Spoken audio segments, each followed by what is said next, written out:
Okay, so let's unpack this. Chainlink to $100. Is that, a realistic trajectory? Is it based on actual fundamental shifts we're seeing in global finance? Hmm. Or is it maybe just, the market getting a bit ahead of itself with optimism? It's a big question, right?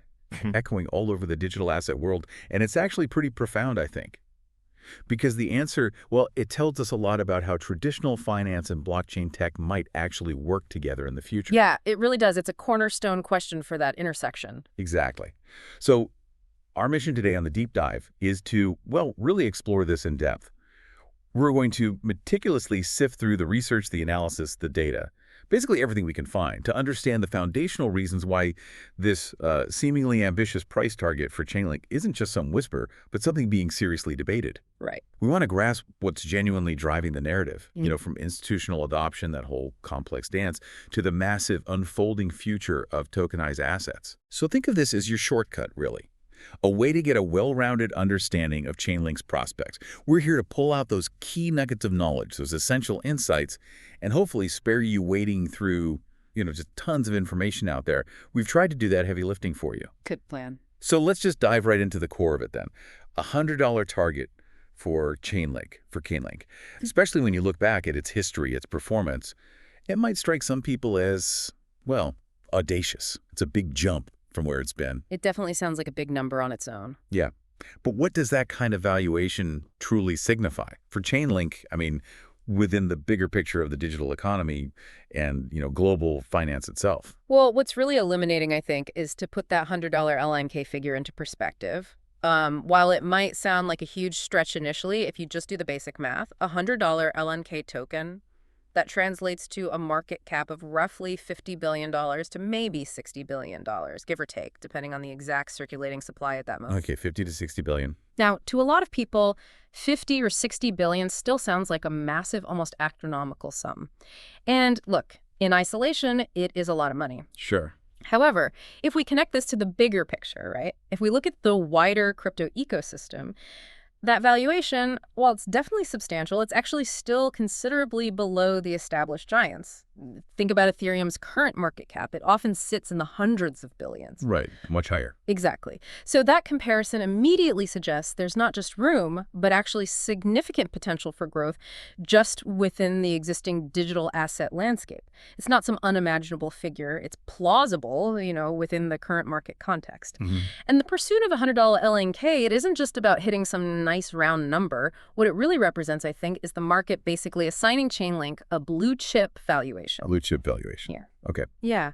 And this isn't just speculative gambling. It's an argument that's rooted in what seems like an undeniable trajectory, this shift of global finance towards tokenization. That whole revolutionary process of digitally representing real-world assets on blockchains. We're hearing a lot about that. We are.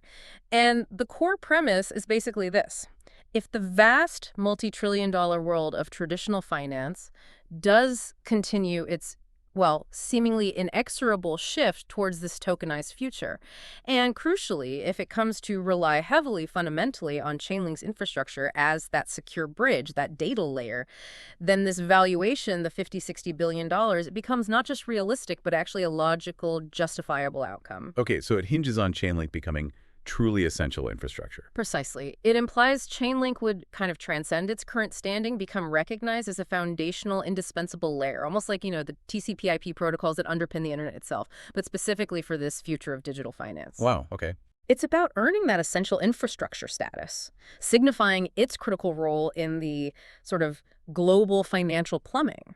This isn't just Chainlink being a useful tool. It's about it potentially becoming the de facto operating system for a whole new era of finance. That's a really powerful way to frame it, as this emerging blue chip infrastructure play, positioning Chainlink not as some fleeting trend, but as a long-term fundamental component. Exactly. And that leads us perfectly into, the bedrock drivers for this potential growth. The first one, and arguably one of the most compelling right now, is this burgeoning institutional interest in Chainlink's Cross-Chain Interoperability Protocol, CCIP. CCIP. And this isn't theory, like you said.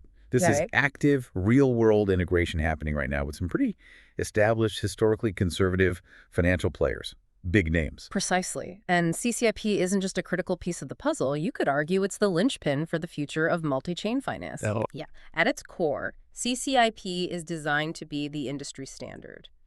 The universally recognized protocol for securely, reliably moving not just tokenized assets, but also arbitrary data messages across totally different blockchain networks. Okay, so not just value, but data too. Exactly. Think about the future of finance. It's probably not going to live on one single giant blockchain. Unlikely, yeah.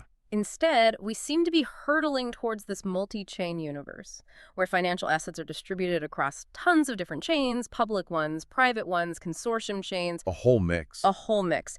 And in that kind of fragmented yet interconnected landscape, the ability to move assets and data securely with guaranteed integrity, reliability between all these different chains, that becomes absolutely paramount.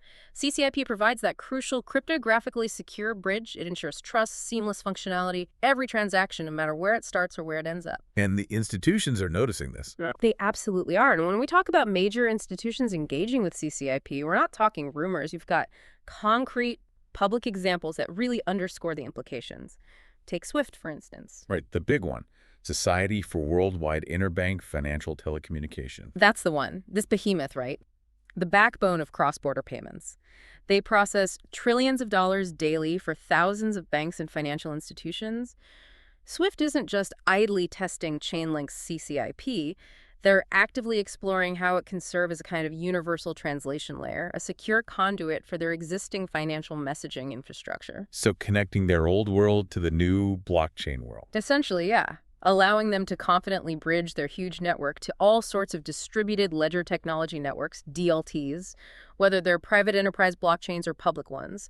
Imagine a payment starts in a traditional banking system, settles almost instantly as a tokenized asset on some private chain, then maybe moves to a public one for more processing, all without losing integrity, security, or needing complex custom integrations for every single new chain. That would be a massive efficiency gain. Huge. That's the promise Swift is seeing in CCIP. Leveraging their existing trusted network and Chainlink's decentralized security model to unlock potentially multi-trillion-dollar efficiencies and entirely new ways of settling payments.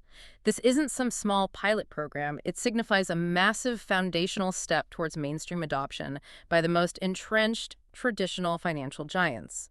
The implications of Swift integrating with Chainlink, you really can't overstate them in terms of legitimizing and speeding up tokenized finance. Okay, Swift is definitely a major signal, but they're not the only ones, right? Not at all. Swift isn't alone. We've also seen ANZ Bank, one of Australia's biggest banks, actively testing Chainlink for cross-border stablecoin settlement. Another real-world use case. Exactly, showcasing practical utility in a major banking context. And then there's the Depository Trust and Clearing Corporation, the DTCC, one of the world's largest securities depositories, handling trillions in securities transactions. They've also been involved in testing or using CCIP. So the core infrastructure players of traditional finance. Pretty much. When these pillars of traditional finance, the very infrastructure of global markets, start seriously engaging with a technology like Chainlink, it's a clear, unmistakable signal of its growing importance and, frankly, its perceived necessity. Right. So the implication here is really profound and clear. If CCIP successfully manages to establish itself as the default industry-wide standard for securely moving tokenized finance across the globe, well, the demand for Link, the token that underpins the security, the operation, the incentivization of CCIP, could just see an exponential increase. Because you need Link to use and secure CCIP. Exactly. It's not just about utility in the abstract. It's about Chainlink potentially becoming that indispensable foundational infrastructure for a new global financial paradigm. Kind of like how the Internet Protocol Suite became essential for the digital age. And CCIP's real magic, it lies in its robust architecture. It doesn't just push data. It uses these decentralized Oracle networks, DONs, to provide cryptographically secure, tamper-proof messages and value transfers. How does that work, briefly? Well, it involves multiple independent Oracle nodes, all collectively verifying and signing these cross-chain transactions. And they're backed by economic incentives. They get paid for doing it right and slashing mechanisms, meaning they lose their stake to Linkay if they misbehave. This ensures that even if a few nodes try to act maliciously, the network as a whole stays secure and reliable. So multiple layers of security. Right. This multi-layered security model is what really differentiates it from, say, simpler bridge solutions, which often become single points of failure. And that makes it uniquely attractive to institutions where security is absolutely paramount. Wow. Okay. That's not just passive interest then. That's active, deep integration by some really risk-averse, deeply embedded institutions. It definitely hammers home that infrastructure aspect you mentioned. Yeah, it really does. But okay, beyond these specific institutions, you mentioned this broader shift, this tidal wave of change happening in finance, something that could potentially dwarf even the current crypto market in scale. You're talking about the tokenization of real-world assets, RWA. Yes, RWAs. And Chainlink seems to be positioned right in the middle of this revolution. You're absolutely right to highlight RWA tokenization because, look, this isn't just another trend. It feels like a fundamental re-architecture of how value is represented, owned, and transferred globally. Okay, define RWAs in this context. What are we talking about? So when we talk about RWAs here, we mean the vast multi-trillion-dollar universe of traditional assets that currently exist off-chain. Think about everything from government bonds, corporate stocks, huge portfolios of real estate, precious commodities like gold and oil, even more esoteric stuff like intellectual property or fine art. These are the assets that form the bedrock of today's global financial systems. Got it, the traditional stuff. Exactly. Now, the movement towards tokenization involves digitally representing these traditional assets as programmable tokens on blockchain networks. Why do that? What's the benefit? Well, it offers a whole suite of revolutionary benefits, potentially. Things like enabling fractional ownership, so you could own a tiny piece of a skyscraper, making high-value assets accessible to way more people. Okay, interesting. Dramatically increasing liquidity, maybe, by facilitating 247 trading on global markets, automating management processes using smart contracts, and introducing unprecedented levels of transparency and auditability. Imagine owning a small, verifiable fraction of a government bond and then being able to trade that fraction almost instantly, anytime, anywhere, with full settlement finality. That's the kind of promise and efficiency people are talking about with RWAs. That does sound potentially transformative. And where does Chainlink fit in? Okay, so this is precisely where Chainlink's indispensable function becomes crystal clear. For these tokenized assets to be reliable, trustworthy, and function correctly on a blockchain, they need a constant, accurate, tamper-proof connection to their real-world value and status. They need real-world data feeds. Exactly. Chainlink already provides crucial price oracles for many existing tokenized assets, ensuring their on-chain representation accurately matches their off-chain market price or other critical data points like interest rates or property valuations. Without that accurate, decentralized, tamper-proof data feed, the whole system becomes vulnerable. You could have manipulation, arbitrage opportunities that drain liquidity, or it just wouldn't be trustworthy enough for big institutions to use. So Chainlink is the bridge, ensuring the digital twin matches the real thing. Perfectly put. Chainlink's Oracle networks act as that crucial bridge, ensuring the digital twin on the blockchain perfectly reflects its real-world counterpart. Now, think about the scale. If the RWA market explodes as predicted, and the forecasts are genuinely staggering, major institutions, consulting firms, they're projecting anywhere from $10 trillion to maybe even $16 trillion in tokenized asset markets by 2030. 10 to 16 trillion. Trillion, yeah. If that happens, Chainlink isn't just well-positioned, it's arguably essential. It becomes the fundamental infrastructure backbone required for the accurate, secure, and reliable operation of that entire market. It's not just a nice-to-have, it's an indispensable component underpinning the reliability and integrity of this whole new financial paradigm. As more and more traditional assets get brought on-chain, the demand for Chainlink's Oracle services to verify value, authenticate existence, power their life cycle, it just grows exponentially, making its role absolutely central to the future of finance. Those numbers are staggering, truly. It sounds like an undeniable shift. But okay, let's play devil's advocate for just a second here. Yeah. Because we've seen grand projections for lots of emerging tech that maybe didn't materialize quite as fast or as big as hoped initially. Sure, that's fair. What specific hurdles do you see in actually scaling RWA tokenization to that multi-trillion-dollar market? And how resilient is Chainlink's position if that growth curve isn't, perfectly smooth, or if unexpected regulatory roadblocks pop up? That's a vital point, and it's really important to address the complexities. Because while the potential is immense, there are definitely significant hurdles for RWA tokenization to clear, the primary ones. They probably revolve around legal and regulatory clarity. Always the regulators. Always. Especially concerning Ownership rights, jurisdiction, the enforceability of these on-chain agreements across different legal systems, that's complex stuff. Then there's the challenge of integrating with existing legacy financial infrastructure, which, let's be honest, is often slow to adapt and deeply stuck in traditional processes. Yeah, inertia is real. Huge inertia. Plus, the operational complexities of managing the off-chain real-world side of these assets, making sure the physical thing is secure, properly valued, legally transparent, those still need really robust, scalable solutions. It's not just about the tech. So given those hurdles, how resilient is Chainlink if things go slower? Well, that's actually one of its core strengths, I'd argue. Even if RWA adoption is slower than the most bullish projections, Chainlink's utility isn't solely dependent on this one factor, right? Its Oracle services are fundamental to any tokenized asset, pretty much regardless of the adoption pace. If growth is slower, Chainlink will likely still be the leading provider for the assets that do come on-chain. And maybe more importantly, its role as that secure, decentralized bridge via CCIP becomes even more critical in a fragmented or uncertain regulatory environment. How so? Well, it lets institutions experiment and deploy tokenized assets on various private or public chains, knowing they have a secure, universal standard for interoperability that can adapt as the regulatory landscape maybe shifts or clarifies over time. Chainlink doesn't control the regulations, but it provides the technical resilience and adaptability for assets to hopefully thrive within whatever environment emerges. Its value proposition is really about enabling the future, not just predicting its exact arrival date. That brings us to another fascinating point. Chainlink isn't just projecting its future role. It's already deeply embedded and, frankly, battle-tested in a thriving, maybe sometimes volatile part of the blockchain world right now. Absolutely. So let's shift gears a bit and look at where Chainlink has already proven its absolute necessity, the dynamic, fast-moving world of decentralized finance, or DeFi.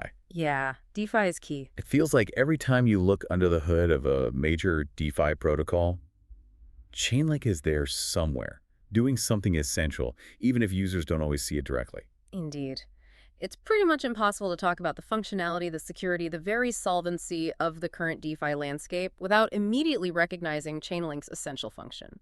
Countless DeFi platforms, lending, borrowing, derivatives, synthetic assets, insurance, you name it, they fundamentally rely on Chainlink's Oracle network. For what? For accurate, tamper-proof, up-to-date price feeds and other critical external data. Price feeds being the big one. Price feeds are huge. They are quite literally the lifeblood of DeFi.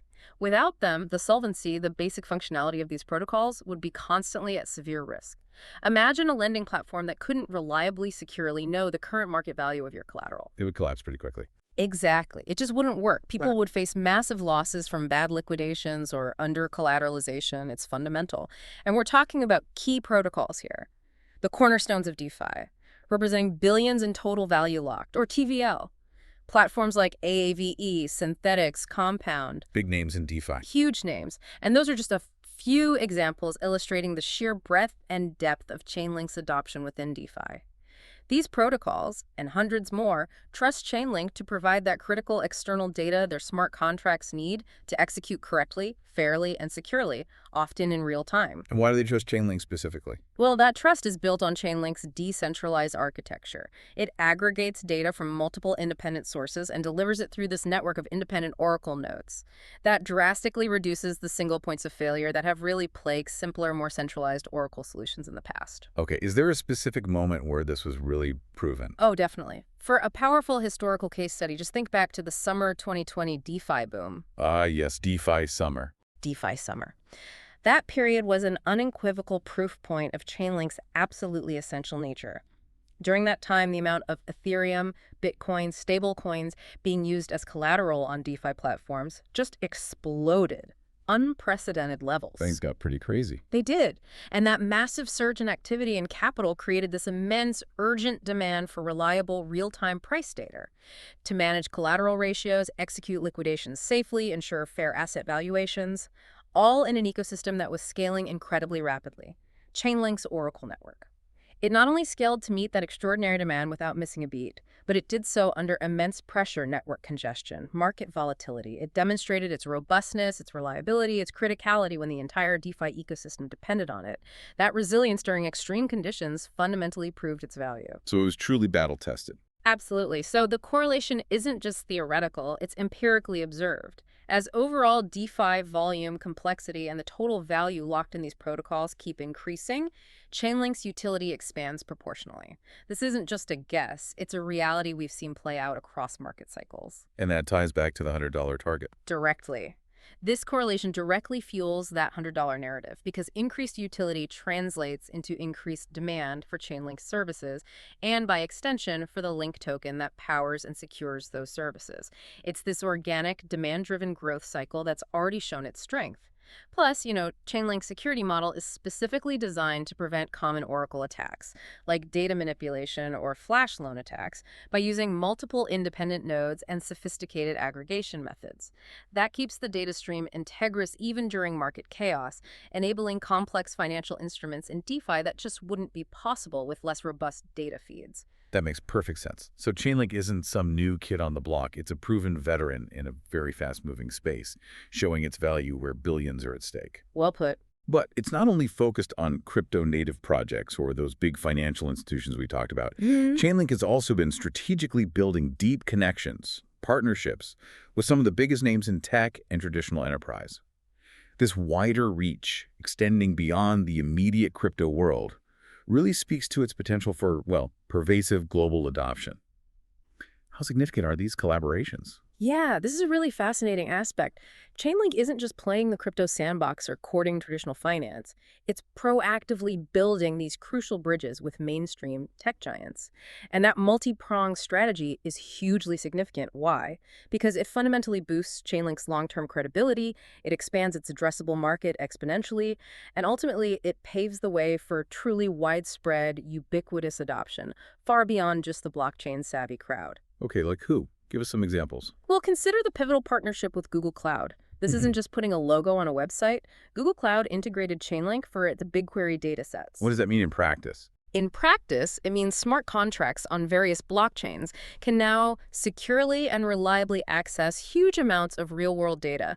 Things like weather data, market data, enterprise data that's stored in Google Cloud's BigQuery, which is one of the most powerful and widely used data warehouses out there. So bridging cloud data to blockchains. Exactly. It's a profound demonstration of how verifiable, tamper-proof blockchain data can be made accessible and usable for really sophisticated enterprise-level applications. It opens up entirely new types of use cases for smart contracts that go way beyond just finance. It's about bringing verifiable data from the traditional, centralized world, hosted by a tech giant, into the secure, transparent on-chain environment, empowering enterprises to build these hybrid smart contracts that combine the best of both worlds. Okay, Google Cloud is big. Anyone else? We also see deep integrations with Amazon AWS. Maybe less publicly detailed sometimes than the Google Cloud partnership, but these integrations further show Chainlink's commitment to being versatile, cloud-agnostic, and accessible Oracle solution across all the major cloud providers. It firmly positions Chainlink as this critical middleware layer, letting traditional enterprise systems and cloud services talk to blockchain data and smart contracts securely, reliably, and scalably.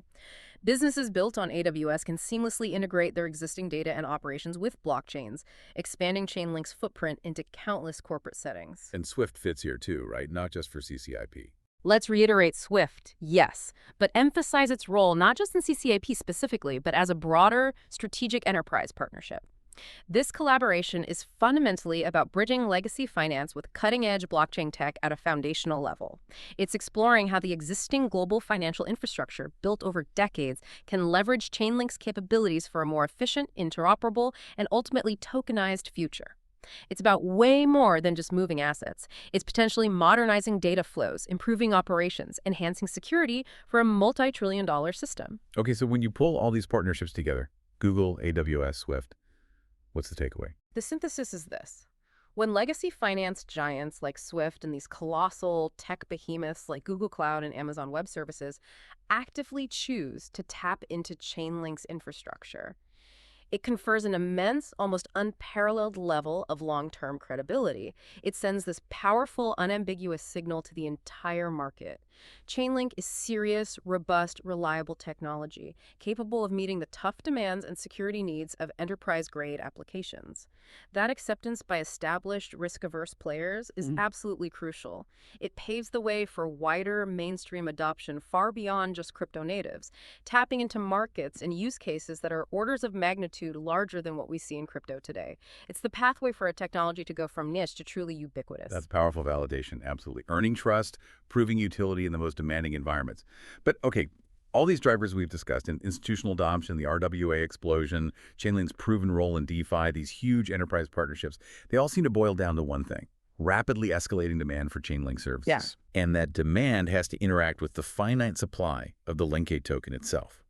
So, finally, let's get into the economic engine behind Chainlink. It's tokenomics, this staking mechanism. How does this flywheel effect play into that $100 narrative?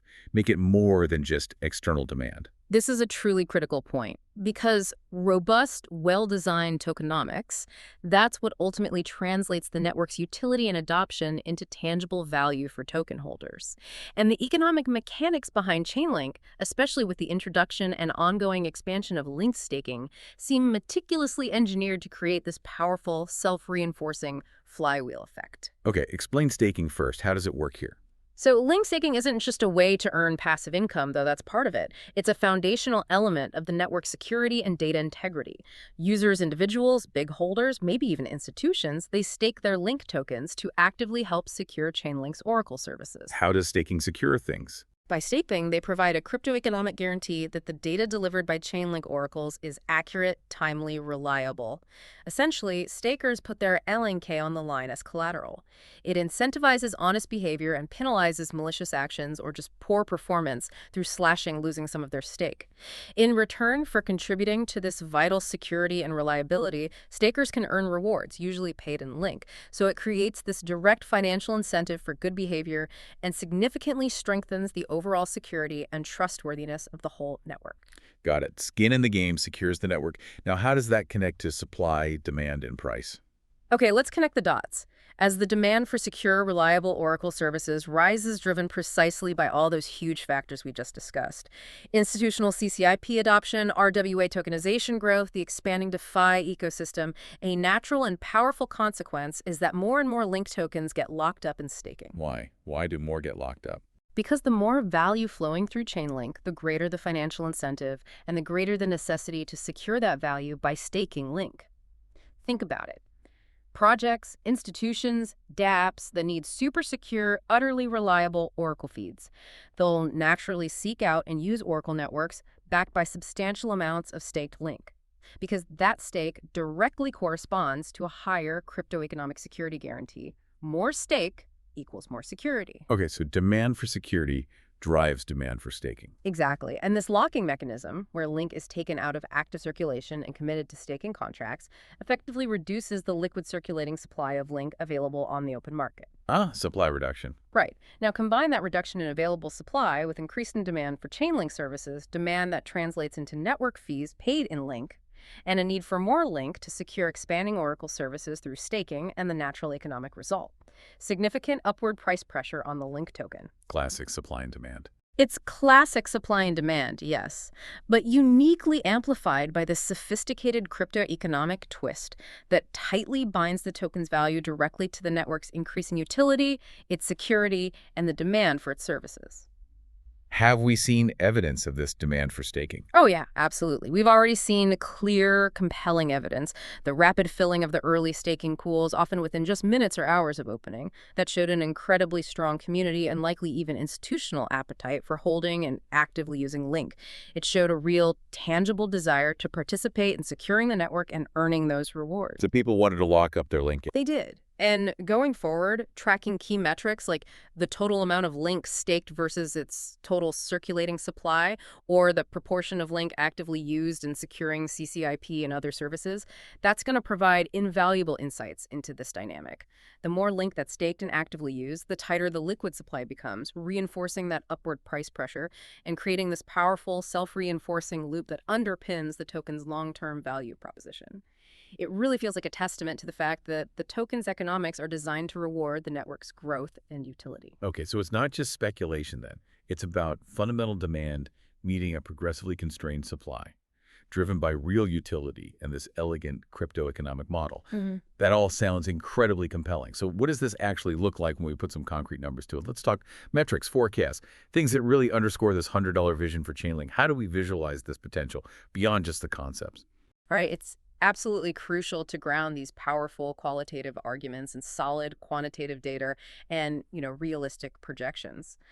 First off, let's get some vital historical context. Link's all-time high, its ATH, was around $52. It hit that back in May 2021 during the last big bull run. Okay, $52 eights. Now, when you consider that figure, a projected move to $100 is only roughly 2x its previous ATH. Only 2x? Yeah. Yeah, that puts it in perspective. Exactly. While it's still a significant increase, it makes it a far less daunting target than it might initially seem, especially compared to some of the truly parabolic runs 10x, 20x we've seen from other assets in past cycles, assets that arguably had far less fundamental utility at the time. So this suggests a $100 LNK isn't unprecedented growth for a project with such established and rapidly expanding utility. It's within the realm of historical market movements for high-performing assets. Okay, so it's not completely uncharted territory in terms No. of percentage gains. What else? Furthermore, we can look at that demonstrable correlation with DeFi activity we talked about. If you were to actually overlay charts showing the growth of DeFi total value locked, the TVL, you'd find an almost undeniable clear correlation with the adoption, the usage, the expansion of Chainlink price feeds. So as DeFi grows, Chainlink usage grows. Pretty much in lockstep. As more capital flows into DeFi, as the protocols get more complex and sophisticated, the reliance on Chainlink's accurate, tamper-proof data becomes even more pronounced, more critical. This direct relationship vividly demonstrates a clear link between DeFi's health and growth and Chainlink's indispensable utility and adoption. It acts like a strong leading indicator for Chainlink's organic, use-driven demand. Got it. And the RWA forecasts. Then there are those truly compelling institutional tokenization market forecasts. We touched on this, but it really bears repeating and maybe expanding on. Projections from major financial institutions, consulting firms like BCG, industry analysts, they consistently point to a market of $10 trillion plus, potentially even reaching $16 trillion in tokenized assets by 2030. That scale is just hard to grasp sometimes. It really is. To put it in perspective, the entire current crypto market cap is significantly less than that lower estimate. This creates an absolutely massive, almost unfathomable, addressable market for Chainlink. If even a conservative fraction of that actually materializes, the demand for the secure oracles and the robust cross-chain interoperability that Chainlink uniquely provides would be immense, far beyond anything we've really seen before. And these aren't just random numbers. No, these aren't small, speculative numbers from anonymous internet forums. These are well-researched forecasts from the very institutions that are actively trying to build this future. They highlight what seems like a profound and inevitable shift in global finance. Consider this. What if Chainlink captures even a fraction of the market share that traditional financial middleware providers like data aggregators or secure messaging services currently hold in legacy finance? Even a small percentage of a multi-trillion-dollar market would likely justify a significantly higher valuation than where it sits today. Okay, and how does a $100 LINK stack up against other cryptos? Right. Finally, to really place its potential into perspective, we can do that relative valuation comparison. If Link were to hit $100, resulting in that $50–60 billion market cap, how does that compare? Well, while it's substantial, it's still notably less than the current market caps of established blue-chip cryptos like Ethereum and Bitcoin, which are in the hundreds of billions, sometimes even touching $1 trillion for Bitcoin. So still smaller than the biggest players. Significantly smaller. It also places Chainlink in a league with other foundational infrastructure tokens that provide critical, widespread utility across both crypto and potentially traditional finance.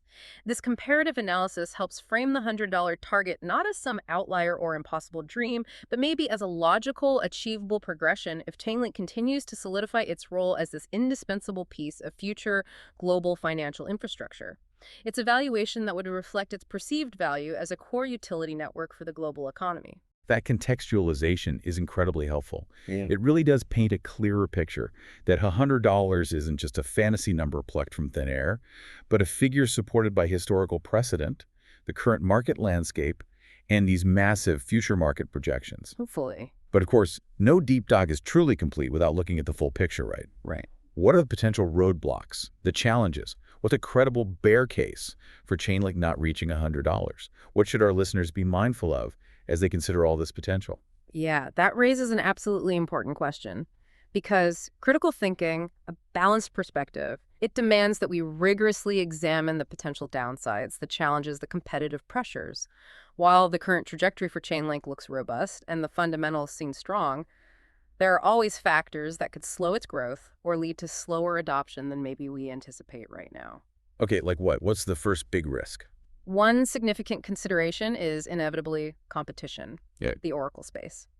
Chainlink currently enjoys a dominant market position for sure, but it's by no means a guaranteed monopoly forever. Others are trying to build oracles too. Exactly. There's always the potential for increased competition from other emerging Oracle networks, think Band Protocol, API 3, or maybe even alternative cross-chain interoperability solutions we haven't seen gain traction yet. New protocols, maybe even well-resourced established players, perhaps coming from traditional finance itself, could emerge with different architectures, novel tech, or just more aggressive business models trying to challenge Chainlink's dominance. So complacency isn't an option. Definitely not. While Chainlink benefits from a huge first-mover advantage, really strong network effects, and a very engaged developer community, innovation in this space is relentless. Competitors will undoubtedly keep refining their offerings, maybe focusing on niche markets or offering different trade-offs in security versus cost versus decentralization. A sustained, well-executed competitive push could certainly fragment the market or at least slow Chainlink's growth rate. Okay, competition is one. What else? Another critical risk factor is regulation. Regulatory slowdown, or worse, adverse policy shifts. The ever-present regulatory cloud. It really is. The huge growth of tokenization and broader crypto adoption, especially institutionally, is heavily influenced by the global regulatory environment. Unfavorable rules, overly restrictive policies, or just agonizingly slow-moving regulations, or even outright bans in key countries that could significantly hinder the growth of tokenized assets or the broader integration of blockchain into traditional finance. And that would hit Chainlink's use case directly. Directly. For instance, if securities regulators get super cautious about on-chain asset issuance, or if different countries impose conflicting standards for cross-border token transfers, that directly impacts Chainlink's utility and the demand for its services. Regulatory uncertainty remains this pervasive, unpredictable risk across the whole crypto world, and Chainlink, as foundational infrastructure, is deeply exposed to the pace and direction of those global policy decisions. The bear case here isn't necessarily that Chainlink fails technically, but that the market it serves just doesn't grow as quickly because of these external constraints. Right, the tide doesn't rise as fast. Any other major risks? Finally, I think we have to seriously consider what you could call low adoption risk.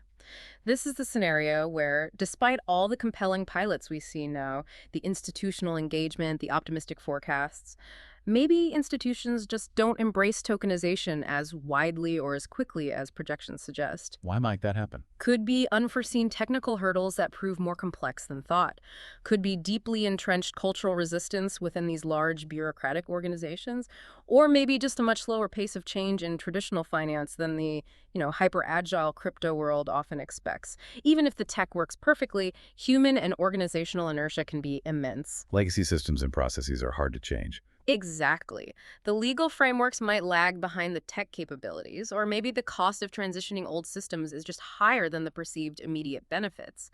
While that $10 trillion by 2030 forecast is compelling and seems well supported, it's still a projection. The path to getting there might not be a straight line. It could have significant bumps, detours, delays, leading to slower growth than expected for Chainlink services, and consequently, maybe slower appreciation for the LNK token. Okay, so competition, regulation, and slower than expected adoption. Yeah, and it's crucial to emphasize these are potential risks that pretty much any innovative tech project faces, especially one operating at the cutting edge of a rapidly evolving industry like this. They aren't unique to Chainlink. And while, yes, the current trajectory and the underlying fundamentals for Chainlink look remarkably strong, critical thinking really requires acknowledging these challenges and understanding that the future, particularly in disruptive tech, is never guaranteed.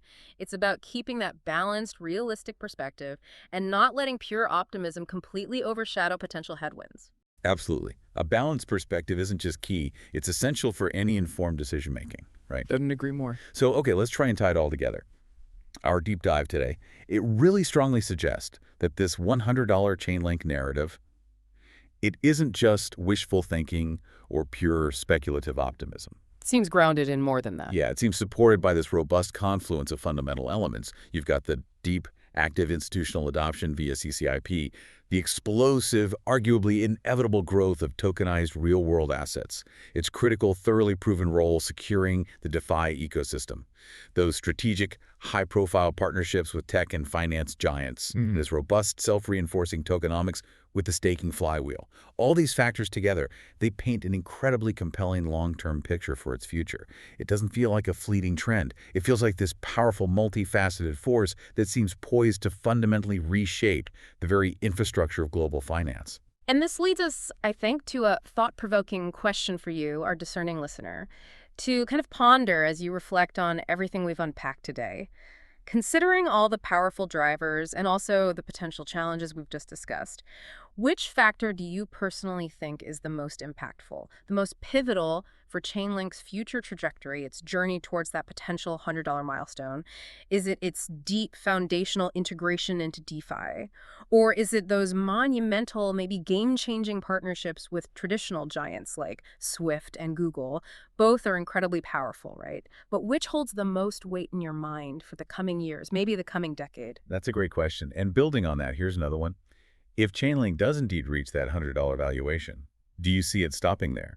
Or do you believe this is simply another stepping stone in a much larger ongoing journey for tokenized finance? I mean, the implications of a truly tokenized world are vast and still largely unexplored. We genuinely love to hear your insights, your predictions in the comment section below. Yeah, definitely curious to hear people's thoughts. And look, if you're finding this deep dive valuable, if you appreciate this kind of sharp, in-depth crypto insight, please just take a quick moment to like this video, subscribe to our channel, and maybe hit that notification bell. Your engagement, it truly helps support the channel. It significantly boosts our visibility in the algorithm. And honestly, it just allows us to keep bringing you these well-researched, high-quality deep dives week after week. It really does make a difference. It does. We are incredibly grateful for your continued support and for being with us on this fascinating journey of discovery. Thanks for tuning in.